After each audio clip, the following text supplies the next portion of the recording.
Making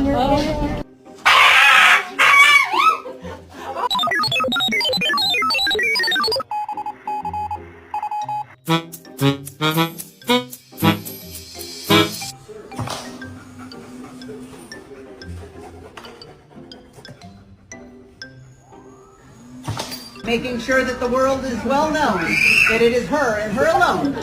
Have you ever just look at someone and say, so this is what love looks like?